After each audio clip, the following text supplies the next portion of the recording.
All right, guys, this is going to be an awesome one today. Many sellers struggle with what to sell on Etsy, what niche to be in, how to figure out what to sell, how to increase their chances of selling more. A lot of people just kind of wandering around like lost little kids in a forest. So today, I want to give you my demand plus product research strategy so you guys can figure out what to sell, kind of and align your business so that you have the best chance of success possible. So let's dive right into this. You're going to love this today. I'm going to show you a lot of really good stuff in this video.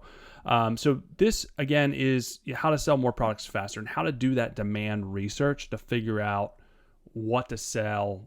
And if you're really early along in your journey, kind of what niche to even be in. And this kind of, this training started because I got a question inside my VIP community about this. This person in here is struggling with figuring out, what niche to be in and then what products to sell under that niche, which is, I think, a really common struggle for people, especially early on in their journey. And there's a link below if you guys want to join this community. Really, really good, positive, motivational place to be and hang out and grow your business with like-minded sellers. It's not some weird spammy Facebook group that you got to worry about. And every new member gets a one-on-one coaching call with me to go over your business, talk about strategies, and all that stuff. I'm only concerned with adding as much value as possible in there. So let's go through this strategy. Let's go. So step one of this strategy is to consider your target market and niche, which a lot of people are like, I don't know. I don't know where my niche is or my target market is. So the best ways to start with this is to list out 5 to 10 ideas based on things you're passionate about and or skilled on, right? If you can do both, that is great, but at a minimum, you should be passionate about it. Now, a lot of people talk about, their niche, doing trends or trends versus niche or that stuff. I'm here to help you build a sustainable business for the future. I'm not here to be an ambulance chaser and teach you to chase only trends because it's very stressful and it's not sustainable and you're not going to care about that, right? Trends, just run-of-the-mill trends, it's not usually stuff that you care about. I want you to care about your business, which is going to help you when times surely will get tough to be able to overcome that because you're following a path, you're following your target audience, you're following your niche, and you're passionate about it. So this is where you want to start. And if you're skilled, that helps too. You can always reverse engineer stuff. So if you're not skilled, you can teach yourself to be skilled and learn. So for me, my best performing shop was graphic designs and specifically for clothing. So I was passionate about working out, fitness, motivational type stuff. So I had an idea. That's where I wanted to start. And I didn't know really how to use Photoshop. I didn't really know how to screen print, but I knew that I had a pretty decent eye for design. And I knew that I was passionate about those things and wearing those things. So I figured out how to do Photoshop. I taught myself how to screen print over time. So I reversed engineered those things over time. It wasn't fast. I made a lot of mistakes along the way, but then over time I became pretty darn good at Photoshop, pretty darn good at screen printing. So this can be learned, right? That's what I'm kind of getting at. But passion, you can't learn that. You can't force that. So come up with your ideas, write the list of things that you are interested in, that you're passionate about. Maybe it's fitness, maybe it's, working out, maybe it's dogs, maybe it's, I don't even know. There's crochet. There's 1,000 things that you can write out. So go broad, start 5 to 10, and then we're going to reel this in. We're going to bring this in. So that's really kind of step one and the why behind the why, especially if you're early on in your journey. Maybe you already know this and you can kind of skip this step. The next part, step 2, is going to be demand and product research. So there's a couple of different ways. I'm going to start with not the best ways to the best ways. So to just give you guys some different options, right? So the first is Etsy Insights and through the Etsy platform, because they rolled out a tool inside the platform. So this is my best performing shop here. You guys can see that I'm not some I'm not some hack or whatever. A lot of people try to pull the wool over your eyes. So $500,000 in sales in this shop, just to kind of show you that I've learned a couple of things that I can share with you. So inside the marketing tab, or actually it's not in the marketing tab. Where is it at? It's in stats tab. It should be in the marketing tab, I would think.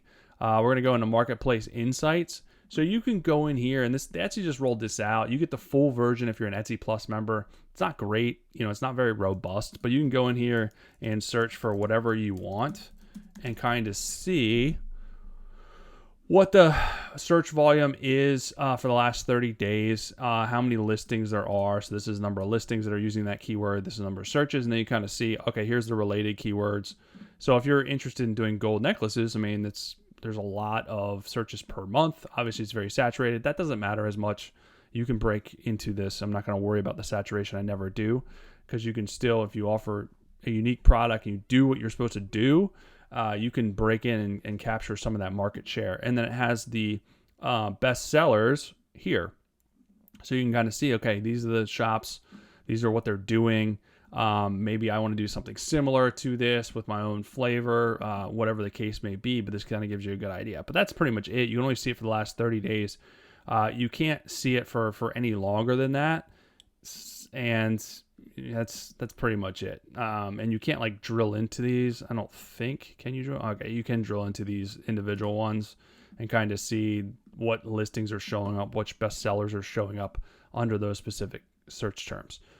So a little bit limited. Hopefully they kind of expand on it. And again, you get a very limited version if you don't have Etsy Plus. If you buy Etsy Plus for $10 a month, then you get the full version of this. So this is one way to do it. And things I'm going to talk about next you can kind of do with using this platform, but it's going to be a little bit harder. So I like to use Alura. There's other ones out there. Probably the top three are Alura, EverBee, and eRank, right? As far as third-party keyword tools. Some of them have different features than other ones. It really comes down to which ones you like, right? If you want Alura, there's a link below to try that or try the other ones. The usability is really what matters because they all are pulling the same API data that Etsy shares. So the information should be relatively the same. It's just some of them have different features. Like Alura has built-in marketing where you can share on Pinterest. They have email CRM, so you can create a newsletter through here. You don't have to buy like a separate email CRM, stuff like that. So there's different perks for each one that you use. So you just have to use them, and there's free versions so you can kind of figure out which ones you like. So this you can use for keyword research. So if you want to research your item, so if we just do gold necklace, it's pretty fast. It shows you the search volume, competition, and then it shows you related keywords here. So pretty kind of similar, but again, it has like more than 30 days, which I like. So it gives you a little bit more of robust information in here. But the next level kind of feature of this, outside of just doing, because keyword research, this is good for if you already have your products, you already have your ideas, you already have your stuff made. I just want to find the best keywords to put into my listings to make sure that I have the most potential for traffic for people to find my listings. So this is good for that. If you're in the product research, demand niche research phase, this tool on Alura is really going to help you out a lot. So we're going to go to the product tool here, and this is kind of next level. This tool can really help you kind of dive into a niche and a product and kind of see what is working. So how I use this tool, there's a lot of different things that you can filter by. Make it really simple on yourself. So I just filter by sales, and you can do sales monthly, min, max, or sales all time, min, max. So I only do the minimums here because I don't want to max. I want to see is the maximum potential of an item. So monthly is kind of more recent, more not trendy, but it's recent data, because there could be sales all time that have a lot of sales, but it was a couple of years ago and the listings are still up. So especially if you're trying to find a new niche or a new product, I want to see kind of what is working now. So I would just do the sales monthly, and I would start relatively low. So you could do like 5 sales a month. Like if you're getting 5 sales a month from one listing, that's pretty good, right? That's pretty darn good. That's a good starting point. So what you want to do is you want to take this list here, these 5 to 10 ideas for your niches or whatever, and you can start really broad, whether it's fitness or whether it's dogs or whether it's necklaces. You can start really broad. You have 5 here, and you just do a keyword. Again, we want to, if we're doing niche research, we want to start broad. So if you just do like fitness, and that's all. I don't fill out any of this stuff. You hit search, and then this is going to pull up all listings that have at least 5 monthly sales in the fitness niche. Very broad. I'm not really sure, again, what I'm going to do yet. Maybe you're not sure what skill set you're going to utilize. So you can kind of start to see, okay, here's a tracksuit. Here's a funny shirt. Here's a phone case. So you can see all of these, and these are the sales.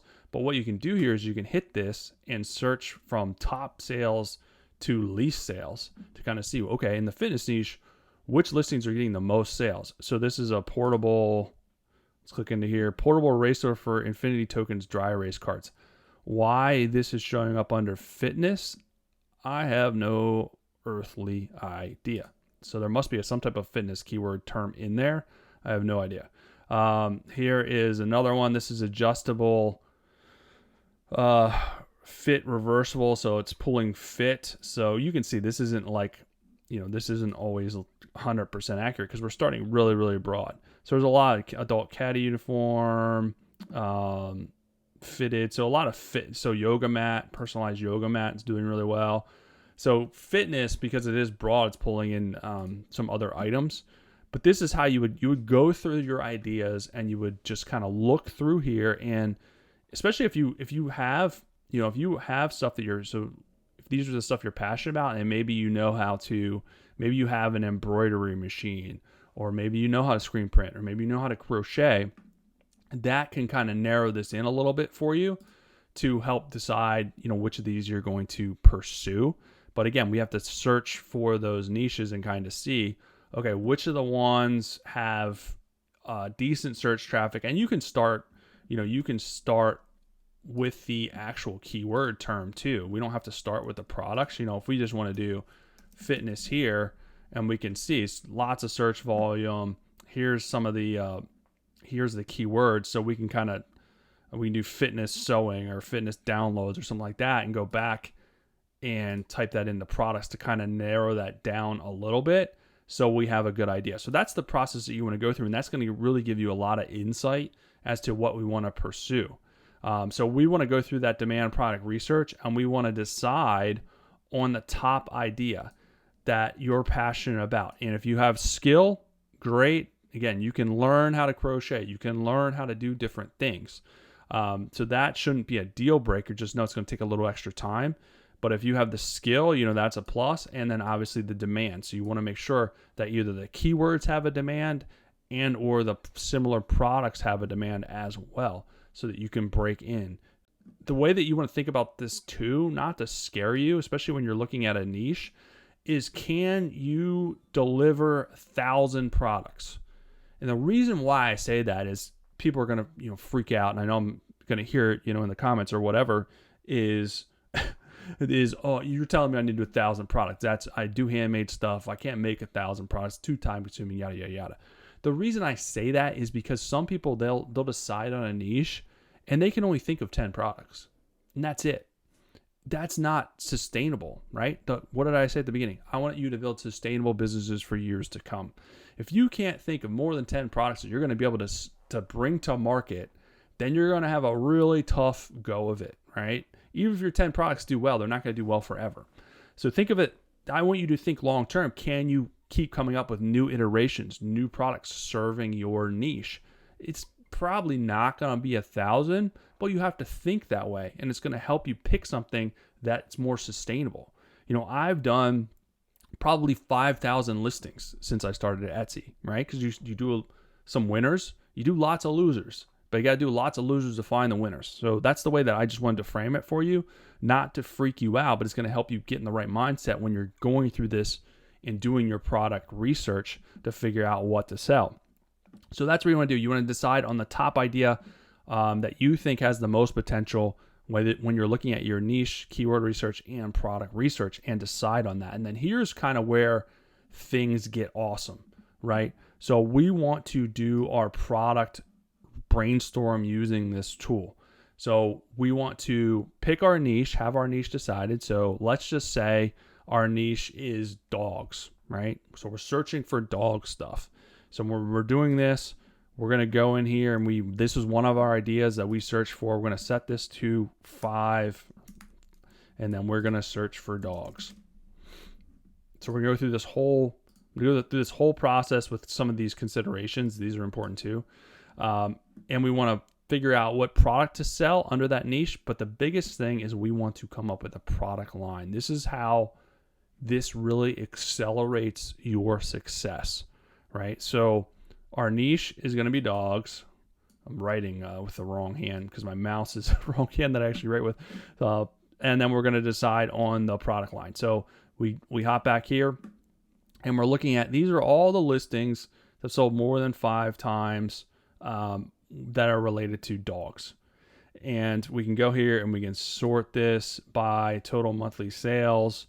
And this is kind of where we're at. So if we're in the, say we know how to do jewelry, right? Here's dog necklaces. So maybe that's something that we want to get into.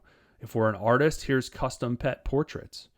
Maybe we do leather maker. Maybe that's our skill. You know, you can do leather dog collars, dog bookmarks. So depending on what you want to do, but if maybe you want to learn how to make jewelry, all right, so I'm going to just dive in. I'm going to do dog stuff. I'm going to learn how to make jewelry. So you can reverse engineer it. All this stuff can be learned. All right. So let's just say that we're an artist and pet portraits are doing amazing. So that's what we want to do. And we're not, this is the other mistake that people make. And this is why I say do a niche, because this is a mistake that people make.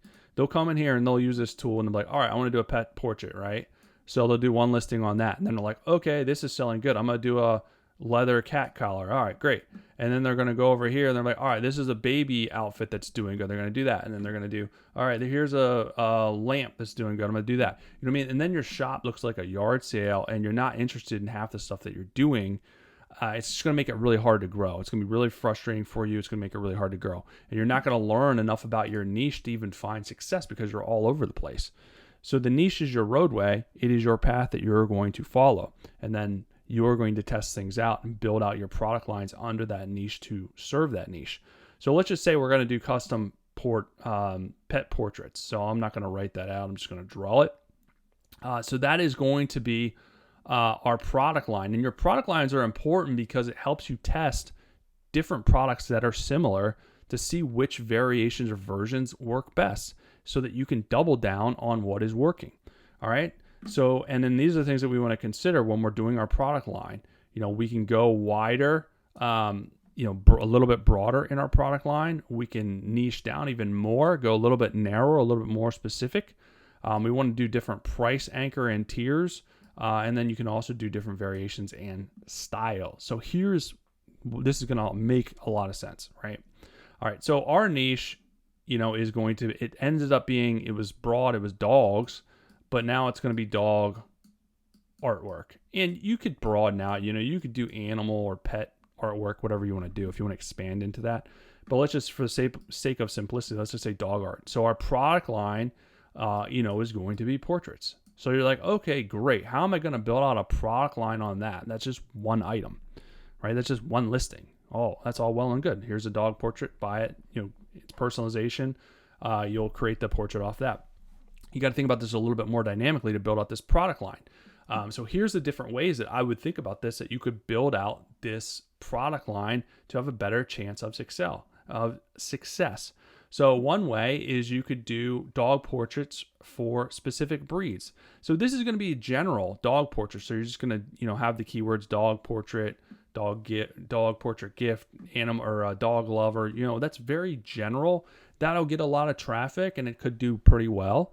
But you're going to do even better if you do a line of, dog portraits for Labradors, dog portraits for Frenchies, dog portraits for Pekingese, which I have 2 Pekingese, so shout out to my Pekingese.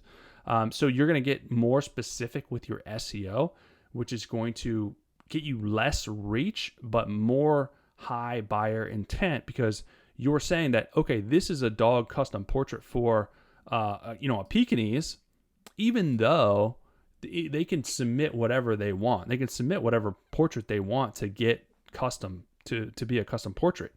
But you're going to tailor the SEO to the bikinis, right? You're going to get more reach. And you can do this again and again and again. And look at this. You have all these listings now for dog portraits. So that's one way that you can do it. The next way that you can kind of build out this product line in addition to or as well, or instead, whatever you want to do, is you can offer different variations, right?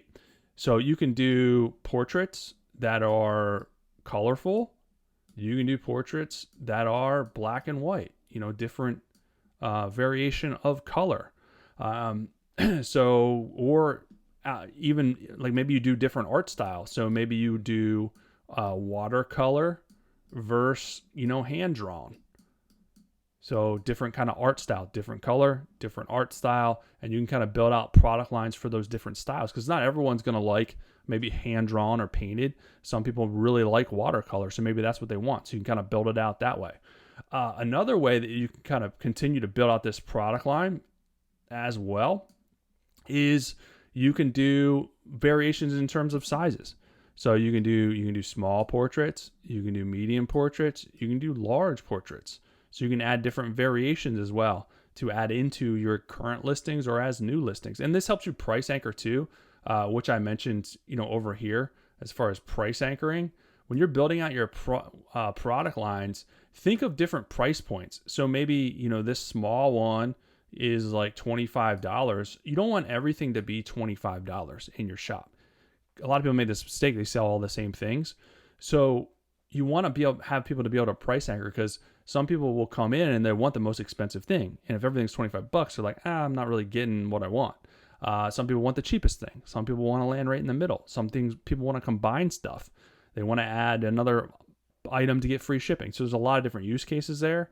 So maybe this one's 25, maybe this one is 50 and maybe this is 100. The conversion on the 100 is going to be a lot less, but you're making 4 times as much if someone buys it. So it's just giving people those options so that they can kind of see, some people will come in and be like, I want the most expensive thing. If they're buying a gift for their mom, they're like, I want to show mom that I care about her more than my brother. So I want to buy the most expensive thing. It's the reason why flower shops have flowers that are $300. Most people aren't buying that, but there will be people going in there and buying it. Maybe they really messed up and they need to buy the most expensive thing for their wife. So that's the way to kind of think about this.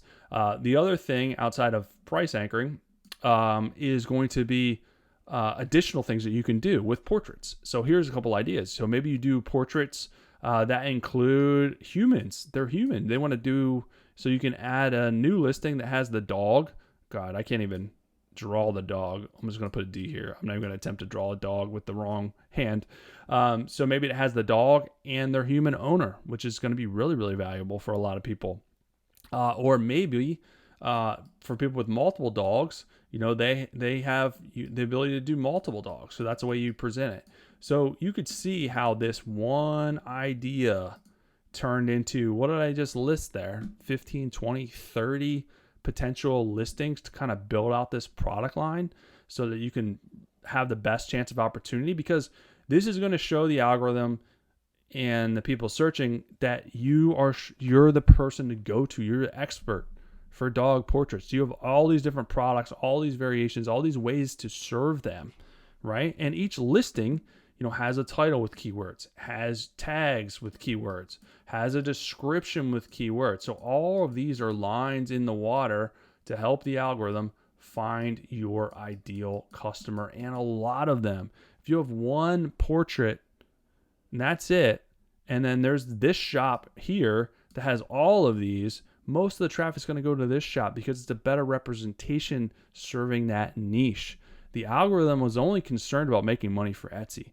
So it is running the numbers and running the probability game of this person going to this one shop with this one listing, having the potential that it's something that they like, or sending them this shop with 50 listings, 50 opportunities for them to buy.